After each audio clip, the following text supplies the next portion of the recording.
her job, which is funny because her job is to lie and she does that all the time, but it never really seems to stick. And we saw that especially yesterday when Karoline Leavitt and Jesse Waters had a crossover episode on Fox that just no one was asking for, and both decided they'd have a screaming meltdown over a disastrous Trump moment that they both got caught lying about. Yes, it was an absolute disaster on Fox. They were both humiliated. We're going to get into it all, but before we do, if I could quickly ask you to leave a like on this video, and if you haven't already and you enjoy our channel, to hit that subscribe button because it goes a long way in supporting our work. Now, before we get into Karoline's screaming meltdown, I want to start with one of the most annoying lies she tells, and it's about the UN right here. The president was blunt, very blunt today.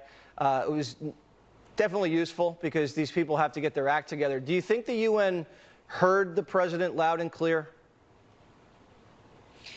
Absolutely. In fact, the room was absolutely packed to the walls. Every single leader showed up for President Trump's speech today, and they heard him loud and clear. And I am proud to work for President Trump every day, Jesse, but I was especially proud watching the President of the United States of America bring common sense to an organization that has made no sense for far too long. And the president gave some tough love. He said, "You are all destroying your own countries, and the United States of America was just being destroyed by one of your own." He took one of your own, a globalist in Joe Biden, who had no idea what he was doing. The president took a sledgehammer to the failing globalist world order. He talked about how all of these countries need to have pride in themselves like we do here in the United States of America. They should be proud of their own heritage and culture.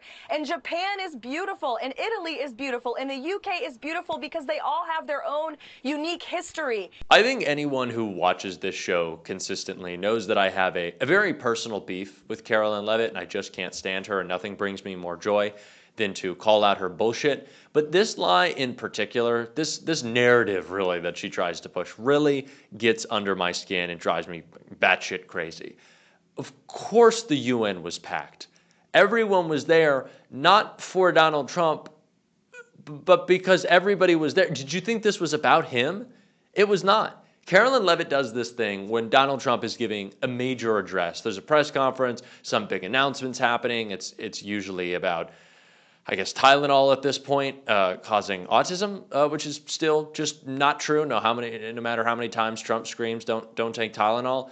But what Karoline Leavitt does is she does this post on Twitter where it's all of the major media outlets and they're covering the press conference.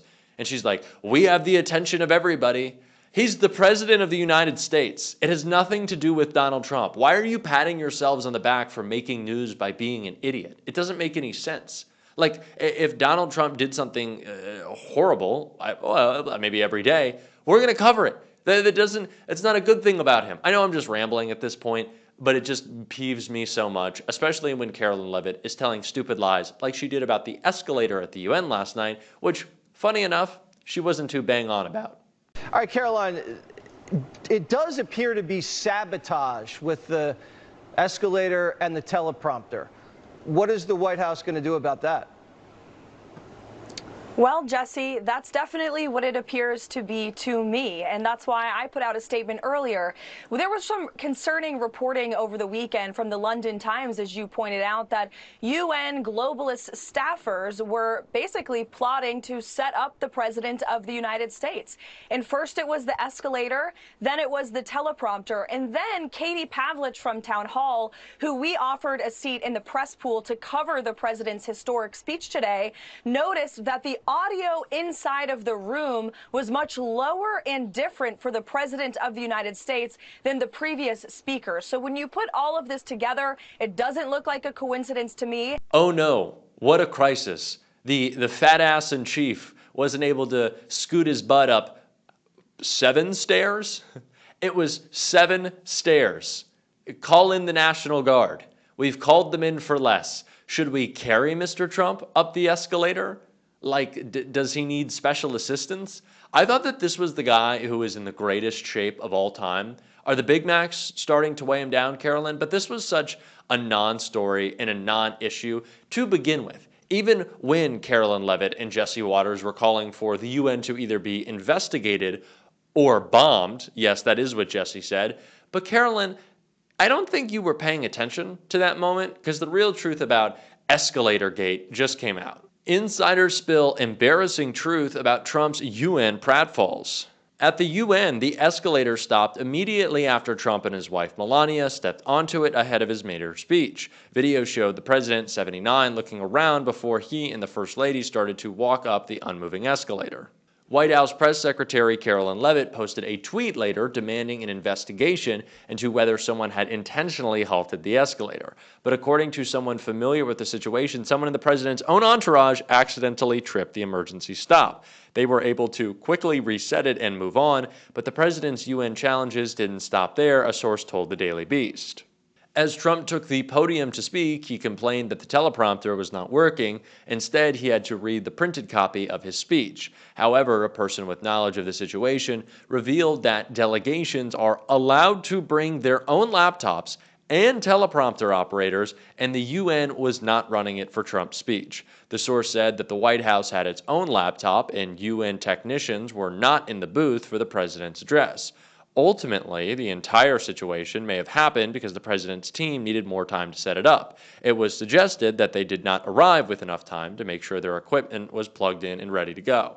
So, once again, our government is run by idiots who are obsessed with lashing out, crying, and going on Fox to complain. This is how our government is run. Or I guess this is how our government is stalled and then walks upstairs and then complains about walking up those stairs. I talked about this in a video earlier this week. I really think that if you are a candidate, a Democrat running in 2028, your campaign, much like, but not in the same vein of the Biden 2020, which is all about we have to come together, because I think there's a certain element that we don't have to come together and that some people need to be held accountable and we need justice and we need Stephen Miller and Kristi Noem and Alligator Alcatraz and we need to send Tom Homan to prison for accepting $50,000 in cash like a Looney Tunes character. Trump needs to get locked up. JD's committed some crimes, I'm sure. I know I said Stephen Miller, Alligator Alcatraz. Maybe we send him to Mars. I don't know. There needs to be accountability. There needs to be, I don't want to call it retribution, but it seems like a more fun word. I don't just want to come together and sing Kumbaya. That's not really the plan here. These people only know one language. It's accountability, right? They only know intimidation, lawsuits, lawsuits, lawsuits. Every Republican in Congress who voted to overturn the 2020 election, yeah, I'd actually like those people to face some justice. But I also think it's important that Democrats running in 2028 talk about just bringing back peace and quiet and not paying attention to what the president says every day and trust in government and knowing that work is getting done without having to see it. Now, I'd like to see a President Newsom, a President AOC, right, President Tim Walz, whoever it is, come out with the big Sharpie and be like, boom, free school lunch, free school breakfast, every kid in America. Democrats did that. Want to call it socialism? Fuck off. Kids should eat. I want that to happen. I also just want to relax a little bit and just take a little time off. And I know I said the opposite of that a couple days ago when I said even if we had a President Kamala Harris right now, I'd want everyone to be engaged.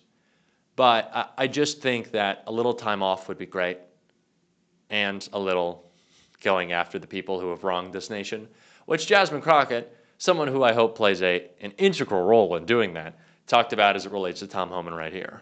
Seeing is believing, at least for some of us, because as we know, January 6th is highly disputed about what happened on that day. But, you know, especially if he's not going to come clean about what he did. And with all the conspiracies that this White House and this administration is constantly putting out, the best thing that we can do is have some proof for those that actually want to know the truth. So I hope that we can get that video footage. But last I checked, we're still having problems getting the rest of these Epstein files out of the Department of Justice. So I'm not really sure. It seems like the Attorney General is too busy trying to figure out if the president is tweeting her about something or truthing her or whatever you want to call it, or texting. I'm not really sure because he's real concerned about Tish James and trying to figure out why we can't prosecute Tish James. Yet sitting in his administration, it seems clear that he has plenty of criminals amongst him, including himself, that maybe should be prosecuted. But we're not going to talk about that. You know, it is, I do think that this is not just about Tom Homan, but he is another person in a long line of people in this administration. And it's like, do as I say, not as I do. Yeah. Right. And so I understand why you all are asking for the details, especially because the White House, from the press briefing room, Karoline Leavitt the other day said, oh, he didn't take the money. And then when Laura Ingraham asked him, he said, well, I didn't do anything criminal or illegal. But did you take the money? Because my MSNBC colleague said that there's internal documents that say you did, and it's on camera. That being said, the Department of Justice has acknowledged the letter that the House Judiciary letter. The FBI has not yet acknowledged it. This is from the letter. During the Reagan administration, E. Robert Wallach was convicted for taking payments while promising to influence contracts once he received a Justice Department appointment, despite not having landed a job at the time he pocketed the bribes. That is exactly what Mr. Homan did here. If that's what he did, why didn't the Biden Department of Justice charge him? I have no idea. Obviously, I don't serve in the DOJ. I'm in the legislative branch. But I Is that will a question tell you have? Are you wondering?